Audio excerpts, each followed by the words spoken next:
आज मी तुमच्यासाठी वेगळा असा स्नॅकचा प्रकार घेऊन आली आहे. मुलांना छोट्या भुकेला किंवा चहाच्या वेळी खाण्यासाठी हा एक उत्तम पर्याय आहे. आणि हा पदार्थ मी गव्हाच्या पिठापासून तयार केला आहे, त्यामुळे तो हेल्दीसुद्धा आहे. चला तर मग वेळ न घालवता कुरकुरीत आणि चटपटीत अशा मसाला स्क्वेअर्स बनवायला सुरुवात करूया. यासाठी मी 1 कप गव्हाचं पीठ घेतलेलं आहे.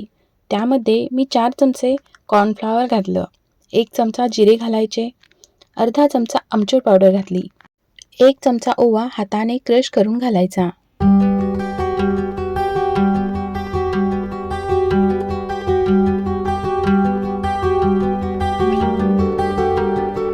2 चमचे काश्मीरी चिली पावडर घालायची, अर्धा चमचा हळद घालायची, चवीपुरतं मीठ घालायचं. हे सर्व साहित्य व्यवस्थित मिक्स करून घ्यायचं.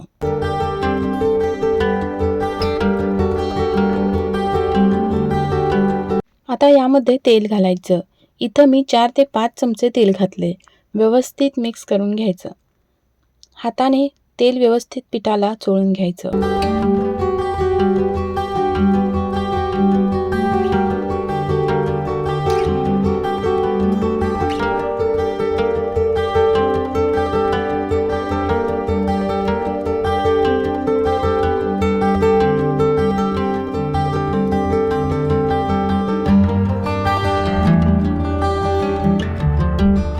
पीठ हाताने दाबलं की असं घट्ट झालं पाहिजे.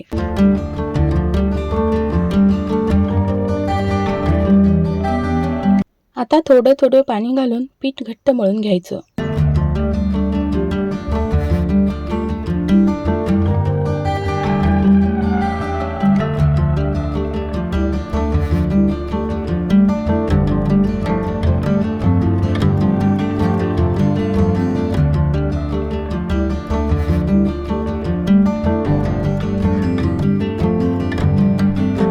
आता पीठ मळून झालंय, याला 10 मिनिटे झाकून ठेवायचं. 10 मिनिटानंतर परत एकदा थोडं मळून घ्यायचं.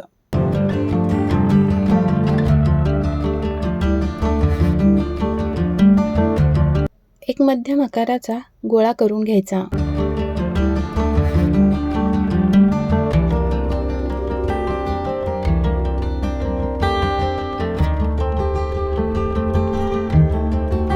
आता हे पीठ लावून एकदम पातळ लाटून घ्यायचं.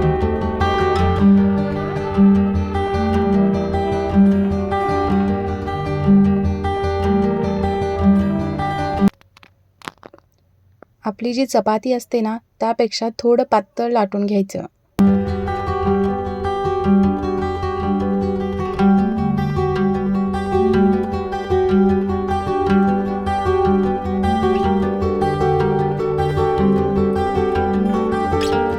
इथं बघू शकता मी एकदम पातळ लाटून घेतलेला आहे.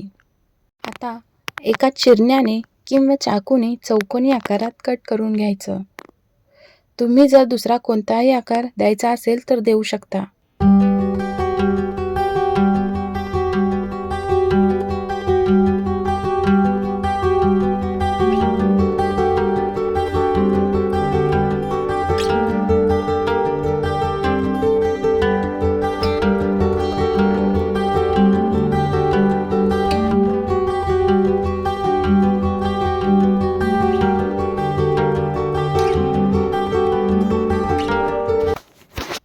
आता मी सर्व चौकोनी आकारात कट करून घेतलंय.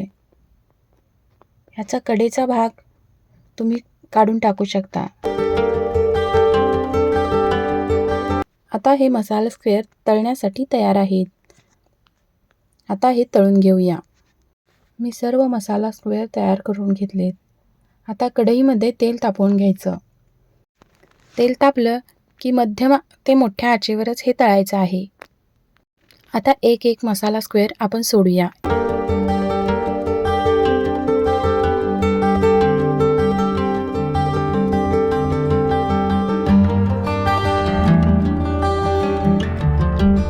अधेमध्ये हलवत हे तळून घ्यायचं.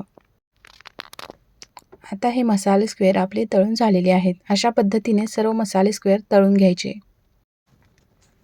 यामध्ये गरम असतानाच वरून थोडा चाट मसाला टाकायचा आणि हे असं मिक्स करून घ्यायचं. हे गव्हाच्या पिठाचे मसाले स्क्वेअर एकदा नक्की ट्राय करून पहा. मुलांना तर आवडतील, पण अगदी मोठेही आवडीने खातील. रेसिपी आवडल्यास लाईक करा आणि कमेंट करून सांगा. आणि तुम्हाला जर माझे व्हिडिओ आवडत असतील तर आपल्या चॅनेलला सबस्क्राईब करा.